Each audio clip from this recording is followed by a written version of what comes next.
Oke teman-teman, jika kamu masih ragu dan bertanya apakah aplikasi FreeRails aman digunakan atau justru FreeRails penipuan, kamu ada di video yang tepat. Jangan di skip-skip, simak video ini sampai selesai.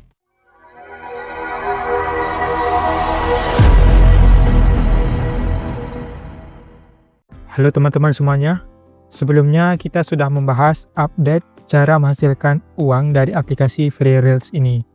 Untuk videonya bisa ditonton di channel ini atau melalui link di kolom deskripsi. Dan pada video ini, kita khusus membahas terkait keamanan dan status dari aplikasi FreeRails ini apakah aman untuk digunakan. Tapi, klik tombol subscribe dan like-nya dulu, biar kamu nggak ketinggalan video terbaru lainnya. Oke teman-teman, berikut videonya. Oke teman-teman, saat membahas keamanan terkait aplikasi penghasil uang yang ada di internet, ada beberapa hal yang bisa kita jadikan indikatornya.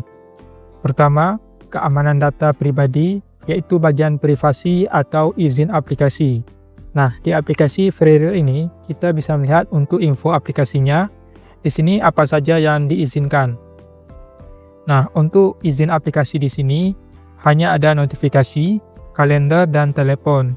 Dan di sini saya hanya mengizinkan untuk notifikasi. Nah, sebenarnya bisa kita tidak izinkan ya, di sini bisa kita matikan jika kita keberatan.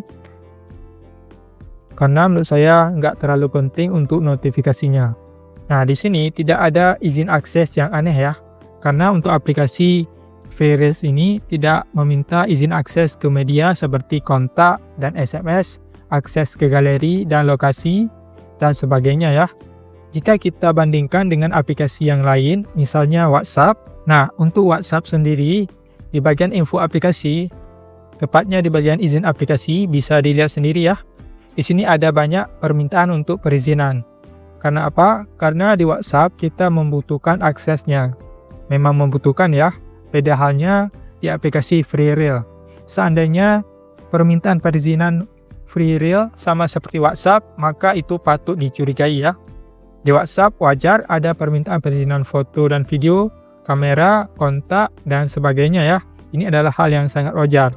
Namun jika hal tersebut terjadi pada aplikasi FreeRails, untuk izin aplikasi yang sama seperti WhatsApp atau izin aplikasi yang sebenarnya tidak dibutuhkan, misalnya akses ke media, maka itu baru patut dicurigai. Jadi untuk poin pertama di sini, bisa saya nyatakan aplikasi FreeRails ini lolos untuk bagian keamanan data pribadi, yaitu di bagian permintaan izin aplikasi. Kedua, skema pembayaran dan logika ekonomi. Nah, untuk aplikasi-aplikasi penghasil uang yang berseliweran di internet, seringkali bersembunyi di balik janji manis ya.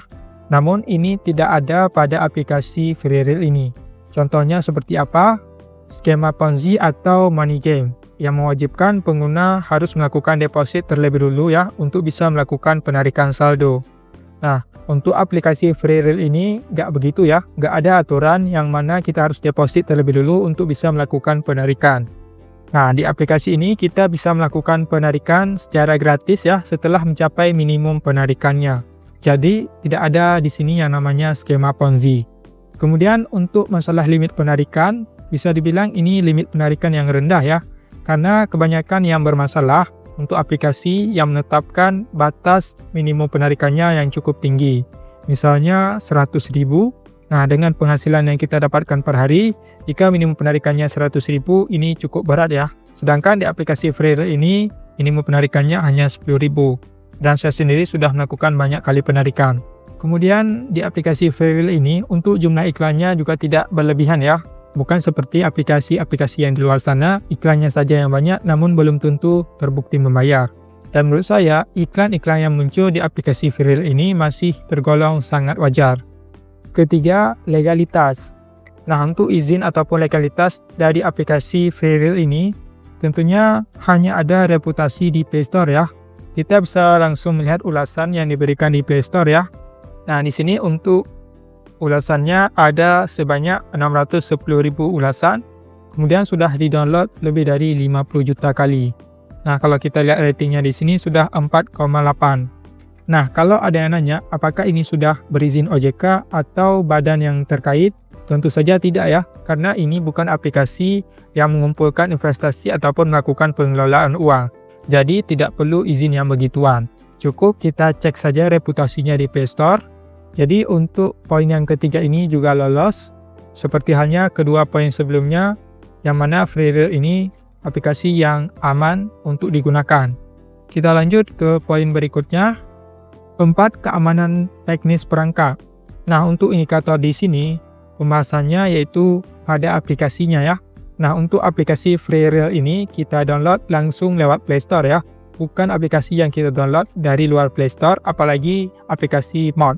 Bukan ya, ini aplikasi resmi dari Play Store. Nah, kenapa penting aplikasi tersebut harus dari Play Store? Karena untuk aplikasi-aplikasi yang kita download dari luar Play Store, bisa jadi nggak akan lolos Google Play Protect. Saya sendiri sudah mengalaminya juga ya, ada aplikasi yang saya download dari luar, namun diblok atau dihapus oleh Google Play Protect.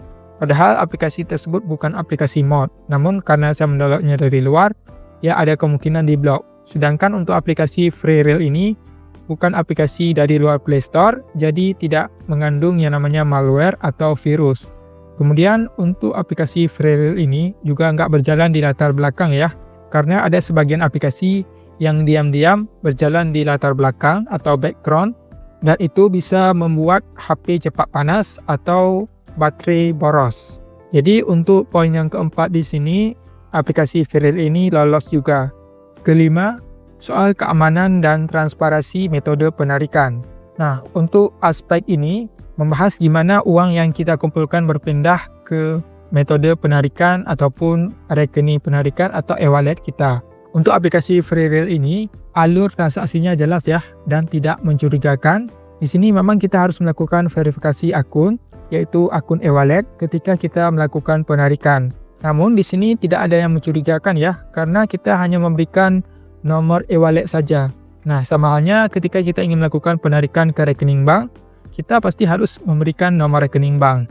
Yang terpenting di sini kita tidak memberikan akses seperti PIN, password, atau sebagainya. Lalu di sini untuk penarikannya juga tidak ada biaya tersembunyi atau tidak ada yang mewajibkan kita biaya untuk melakukan deposit ya. Jika untuk melakukan penarikan kita harus melakukan deposit, maka fix kita harus menghindari aplikasi-aplikasi seperti itu ya. Sedangkan di aplikasi Freereel ini tidak seperti itu ya. Kita benar-benar tidak ada biaya ketika ingin melakukan penarikan ataupun withdraw. Lalu untuk waktu pemrosesan ketika kita sudah melakukan penarikan dari aplikasinya juga termasuk jelas ya. Ada dijelaskan berapa hari kerja. Bukan penarikan pending, tapi nggak ada kejelasan waktunya berapa lama. Dan sejauh ini belum ada yang pending lebih dari waktu yang ditetapkan ya. Jadi semua yang bisa melakukan penarikan, semuanya dibayar. Oke teman-teman, jika kamu merasa ada hal yang janggal atau mencurigakan, silahkan kasih tahu di kolom komentar ya. Mungkin kita bisa mencari solusinya sama-sama, sampaikan saja di kolom komentar. Jadi teman-teman, itulah dia penjelasan terkait keamanan dari aplikasi Freereel di tahun 2026 versi channel Ladang Online. Demikianlah video kali ini, semoga bisa bermanfaat dan apabila ada pertanyaan, tulis aja di kolom komentar. Sampai jumpa di video selanjutnya.